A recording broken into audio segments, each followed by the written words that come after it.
SOS Racisme, touche pas mon pote. À Gaza, cessez le feu immédiat. À Gaza, cessez le feu immédiat. À Gaza, cessez le feu immédiat. À Gaza, cessez le feu immédiat. À Gaza, cessez le feu immédiat. À Gaza.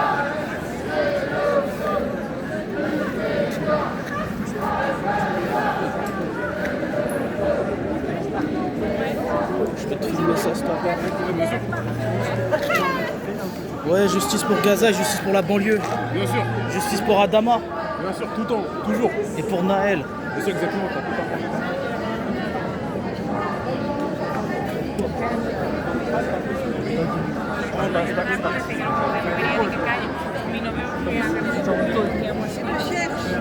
Pas des vidéos, on va des faut les choquer. Ouais, mais...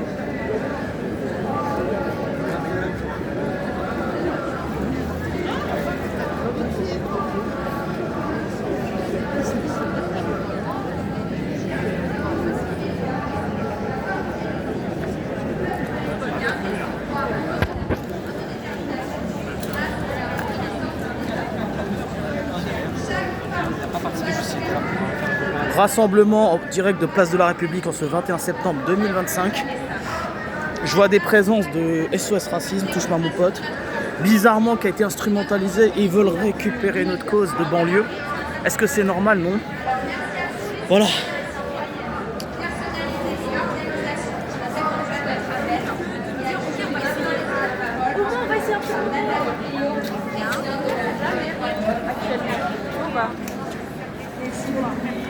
Merci à tous. Mais bon, on va être d'accord, mais je suis d'accord. Et soutien à Georges Ibrahim Abdallah. C'est bien que tu es rentré chez toi. On veut aller au-delà de l'indignation pour dire que nous sommes déterminés à agir. Déterminés à agir pour peser sur le gouvernement français. Bien évidemment, là, prenez pas lorsqu'il dit qu'il va reconnaître, lorsque Emmanuel Macron dit qu'il va reconnaître les gens palestiniens, prenez pas. Et nous voulons qu'il y ait un second pas qui soit vis-à-vis de l'Union européenne parce que sans des sanctions, nous savons qu'Israël continuera.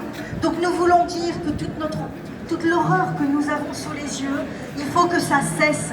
Il faut que cesse cette famine organisée tant par le gouvernement israélien qui est d'extrême droite, je le rappelle, soutenu par Trump qui est aussi d'extrême droite, et nous avons sous les yeux ce qui se passe quand l'extrême droite arrive au pouvoir.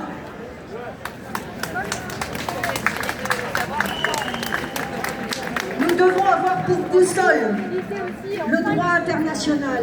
Pour la Ligue des droits de l'homme, c'est bien évidemment le droit international des droits humains, mais aussi le droit international humanitaire, ce qui veut dire aussi qu'il faut que l'ONU, l'agence de l'ONU qui est interdite par Israël pour arriver à amener de la nourriture, il faut qu'elle puisse arriver et qu'il y ait un corridor humanitaire, parce que ça c'est le droit international humanitaire, que viole allègrement Israël. Donc nous sommes pour que le droit international s'applique. Et c'est pour cela que nous demandons également... Renfort policier, brouhaha médiatique.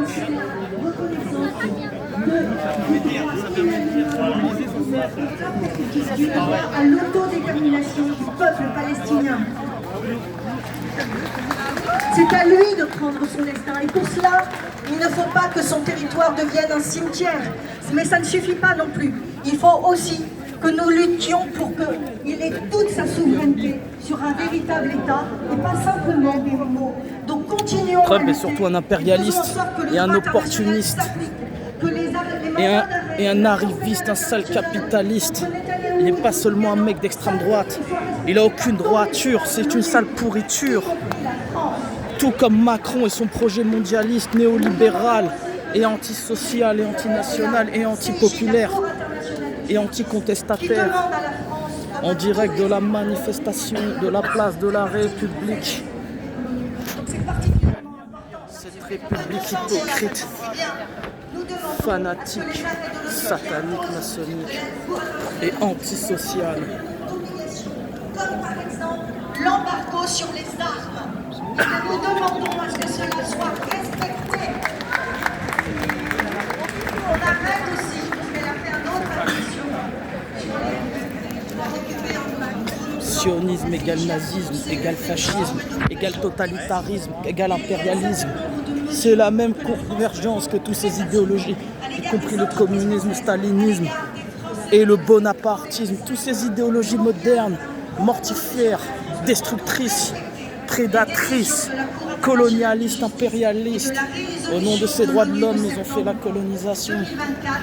Au nom des droits de l'homme, on nous a rayés de l'humanité. Quelle cruauté, quelle indécence de la part de cette république maçonnique satanique, antisociale. Le retrait d'Israël des territoires occupés et le retrait évidemment de Gaza, mais aussi avant tout qu'il y ait un pouvoir humanitaire parce que ça c'est l'urgence absolue. Merci. Merci beaucoup. Donc c'était Nathalie Théiot pour la LDH et j'appelle maintenant Caroline Chevet, secrétaire générale de la FSU. Ah bon? Bonjour à toutes et tous. En Palestine comme dans le monde, faire la paix, ça n'est pas seulement interrompre la guerre. Faire la paix, c'est installer un nouvel ordre, fait de stabilité et de confiance. La commission d'enquête du Conseil des droits de l'homme de l'ONU confirme aujourd'hui que le gouvernement israélien commet 4 des 5 critères qui définissent le crime de génocide selon la Convention de 48.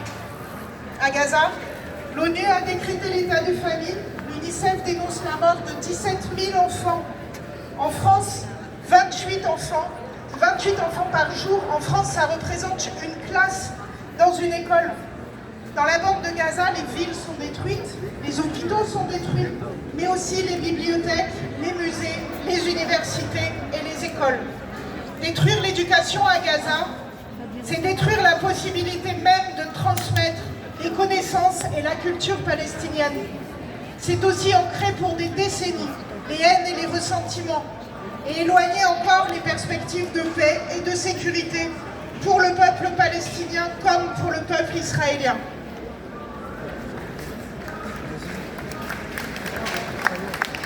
Détruire l'éducation, c'est désespérer les enfants et opérer à l'avenir toute reconstruction dans la paix. Nous prenons acte de la volonté du président de la République de reconnaître l'État palestinien. Il était grand temps, mais pour que la paix soit possible, il faut dès aujourd'hui protéger le peuple palestinien, contraindre